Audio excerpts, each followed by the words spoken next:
Miška, a poďme k ďalšej téme. Teraz tu sme skončili predtým, to si pamätám. Téme také obrazovej, pretože rozprávame sa o darčekoch takých valentínskych. Aj keď toto nemusí byť valentínsky darček. Andrej toto konkrétne odfotil.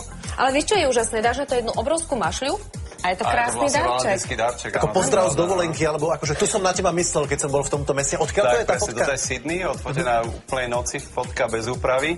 Troška profesionálne, áno, je to absolútna noc. Ale to musel byť veľmi kvalitný fotoaparát. Áno, bol lepší. Tuto je minimálne 20 megapixelov na takúto veľkú fotku treba. A je to obľúbený rozmer?